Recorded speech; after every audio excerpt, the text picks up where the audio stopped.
Assalamualaikum warahmatullahi wabarakatuh. Salam sehat kawan bugar. Terus semangat untuk belajar bersama materi akreditasi FKTP bersama saya, Dr. Feni Maya Lestari. Saya pendamping akreditasi Puskesmas untuk Pokja UKPP. Kali ini saya mengajak teman-teman untuk belajar bersama standar 3.9, yaitu penyelenggaraan pelayanan laboratorium. Saya mohon izin untuk share screen.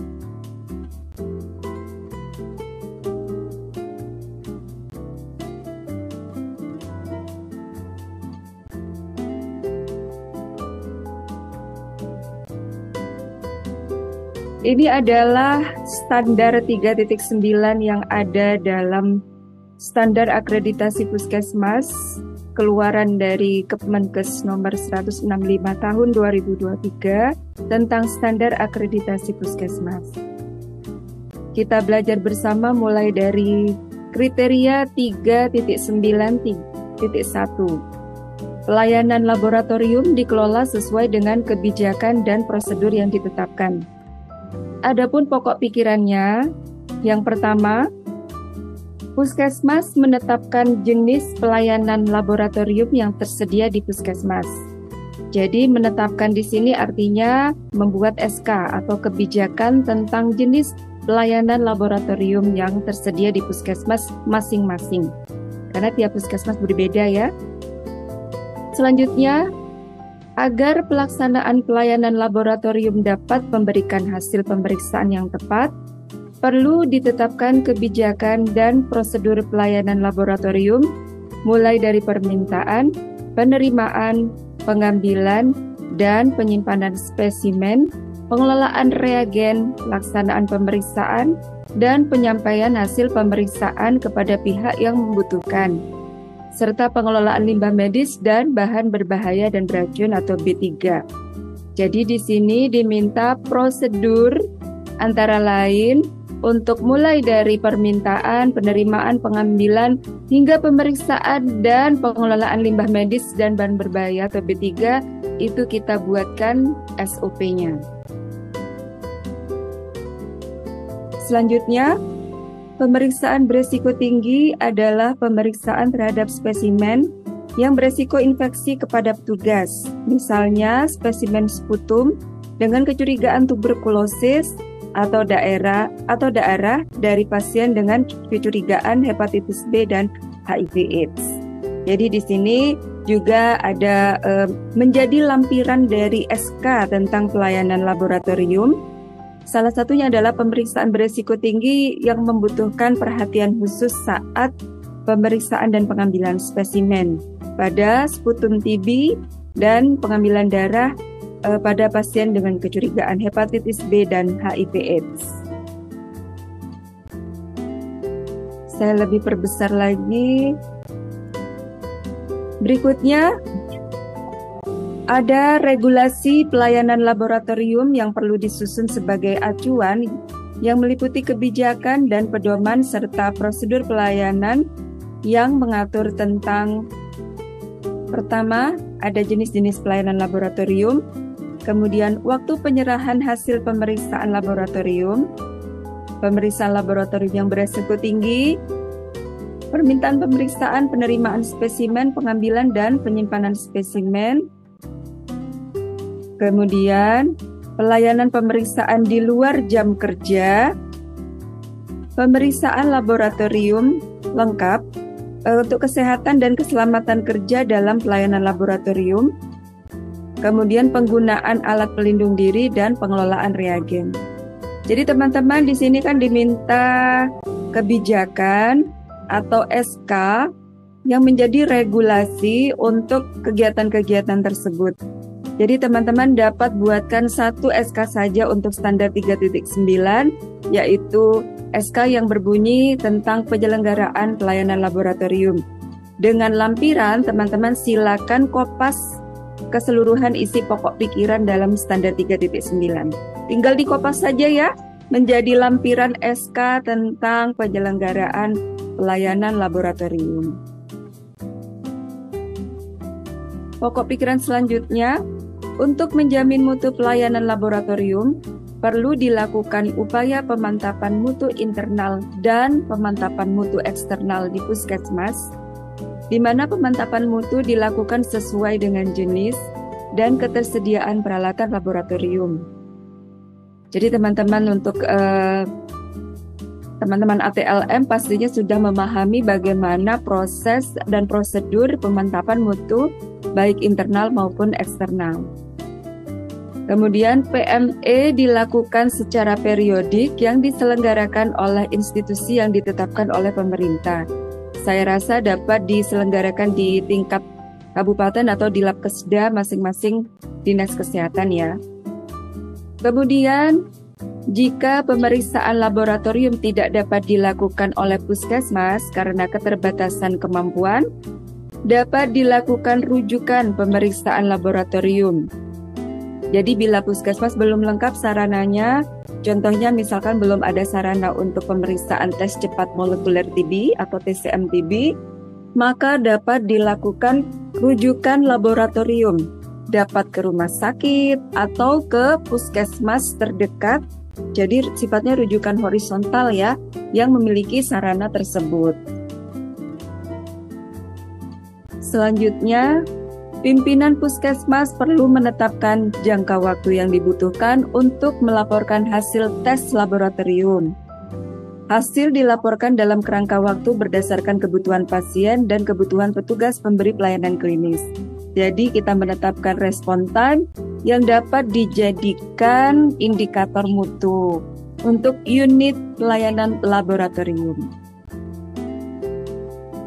Selanjutnya, hasil pemeriksaan yang segera atau urgent seperti dari unit gawat darurat diberikan perhatian khusus. Sebagai tambahan, bila pelayanan laboratorium dilakukan bekerja sama dengan pihak luar, laporan hasil pemeriksaan juga harus tepat waktu, sesuai dengan yang tercantum dalam MOU. Selanjutnya adalah bahasan tentang reagensia dan bahan-bahan lain yang selalu harus ada untuk pelayanan laboratorium bagi pasien harus diidentifikasi dan ditetapkan. Jadi reagensia ini ada pelabelannya, kemudian ada buffer stock, jangan sampai ada kehabisan ya pada saat dibutuhkan reagensia. Kemudian evaluasi periodik dilakukan terhadap ketersediaan dan penyimpanan semua reagensia untuk memastikan akurasi dan presisi hasil pemeriksaan. Kebijakan dan prosedur ditetapkan untuk memastikan pemberian label pada reagensia. Selanjutnya, sesuai dengan peralatan dan prosedur yang dilaksanakan di laboratorium, perlu ditetapkan rentang nilai normal dan rentang nilai rujukan untuk setiap pemeriksaan yang dilaksanakan. Teman-teman, di sini lampiran pada SK penyelenggaraan pelayanan laboratorium diharapkan juga dapat menyertakan rentang nilai normal dan rentang nilai rujukan yang teman-teman dapatkan dari dinas kesehatan. Jadi kita tidak bisa menetapkan sendiri, kita wajib untuk mengikuti kebijakan dari dinas kesehatan.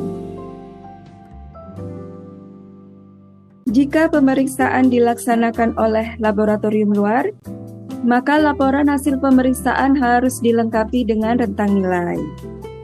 Baik, sudah jelas ya? Dan ada prosedur rujukan spesimen dan pasien jika pemeriksaan laboratorium tidak dapat dilakukan di puskesmas. Sudah jelas? Ini kita dapat merujuk ke vertikal ke rumah sakit atau horizontal ke puskesmas lain. Baiklah, selanjutnya kita akan belajar tentang elemen penilaiannya.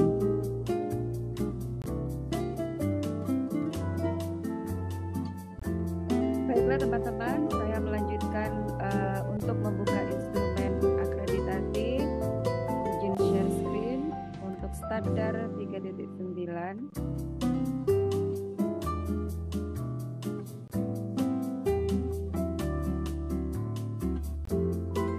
Jadi ini adalah instrumen akreditasi untuk standar 3.9. Kita baca satu persatu. Penyelenggaraan pelayanan laboratorium dilaksanakan sesuai dengan ketentuan peraturan perundang-undangan.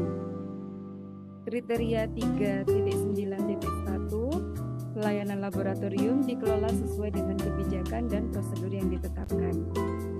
Di sini kita akan selalu berhadapan dengan RDOWS setiap kali membahas tentang instrumen akreditasi. R ini adalah dokumen regulasi.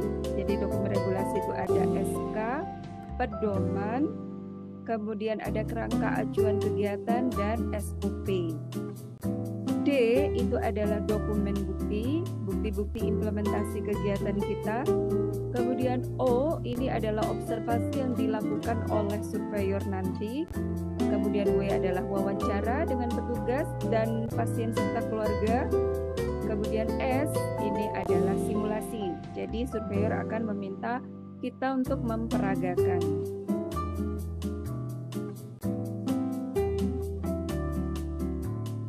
Oke, untuk elemen penilaian yang pertama di sini bunyinya kepala puskesmas menetapkan nilai normal tentang nilai rujukan setiap pemeriksaan yang disediakan.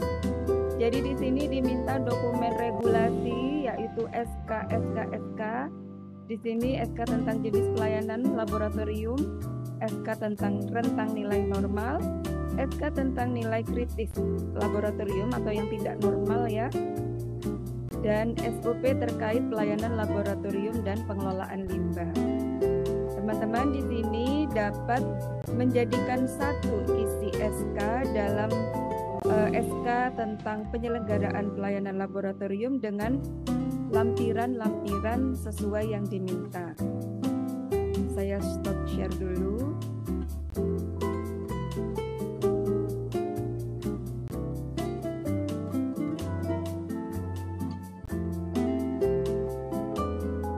Jadi kelengkapannya seperti ini ya. Kelengkapan dokumen yang urut dalam ordner, harap teman-teman dapat menyusun dokumen, menatanya urut seperti ini. Harus selalu dimulai dengan dokumen regulasi, dan dokumen regulasi yang tertinggi adalah SK. Jadi kita dapat membuat SK tentang pelayanan laboratorium dengan lampiran. Kita kopas pokok pikirannya yang tadi kita bahas bersama dalam standar akreditasi ya. Kemudian jenis-jenis pelayanan laboratorium apa saja yang tersedia di puskesmas masing-masing.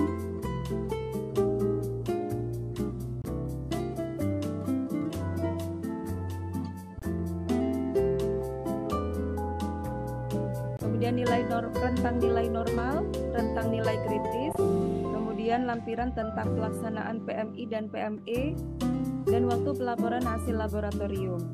Jadi teman-teman tidak perlu untuk membuat satu persatu SK, dapat dijadikan satu dengan lampiran apa yang diminta tersebut.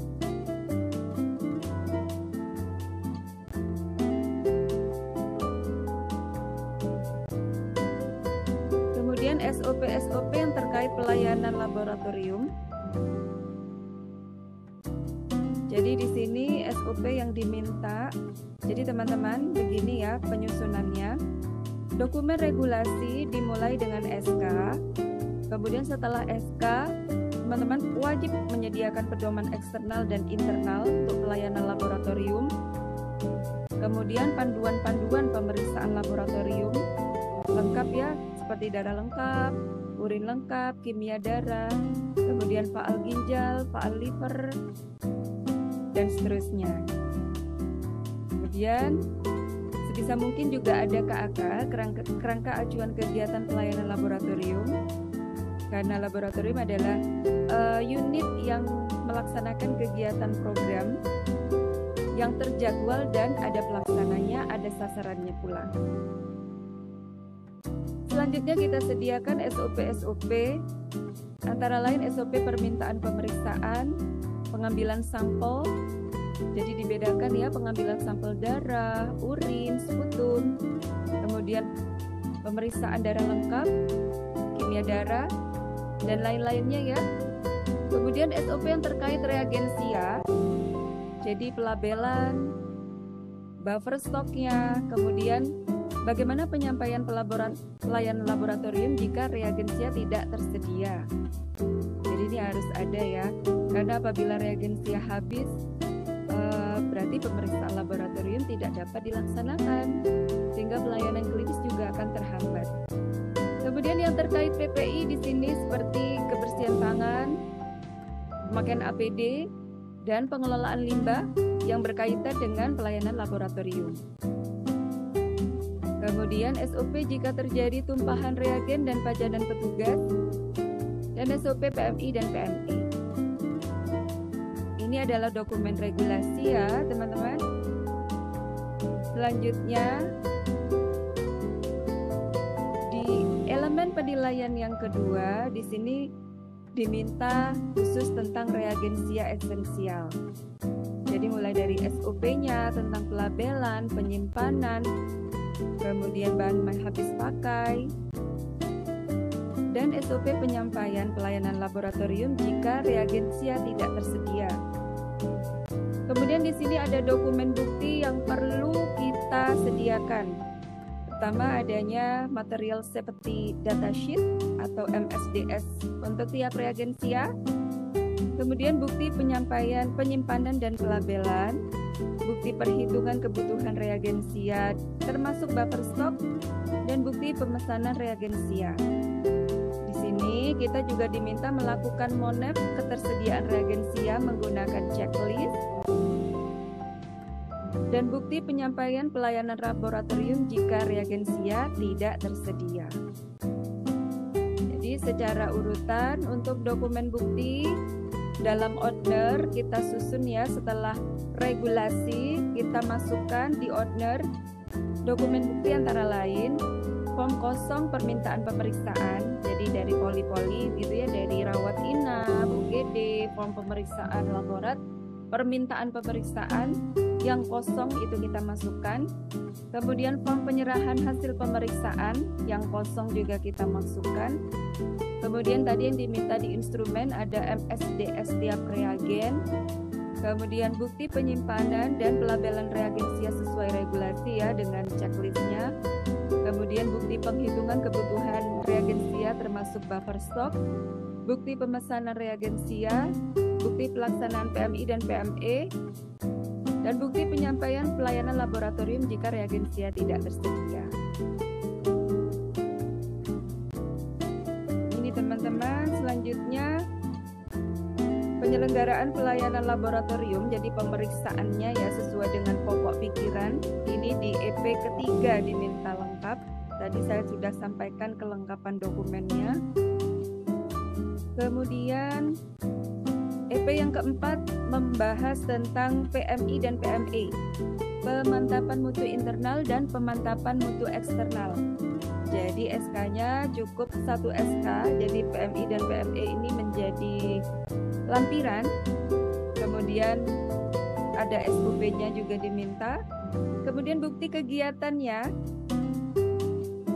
dan bukti pelaksanaan perbaikan bila terjadi penyimpangan. Sini ya, bukti. Dan kemudian ada observasi dari surveyor tentang pelaksanaan PMI dan ada wawancara dengan petugas laboratorium. EP yang terakhir di sini adalah evaluasi dan tindak lanjut dilakukan terhadap waktu pelaporan hasil pemeriksaan laboratorium. Jadi kita melakukan monep untuk ke waktu pelaporan hasil pelaksanaan laboratorium yang menggunakan daftar tilik, di mana daftar tiliknya nanti kita analisa hasilnya, rekapannya, dan kita tindak lanjuti. Nah ini tindak lanjuti. Jadi dokumennya di sini untuk monitoring pelayanan laboratorium, teman-teman perlu menyediakan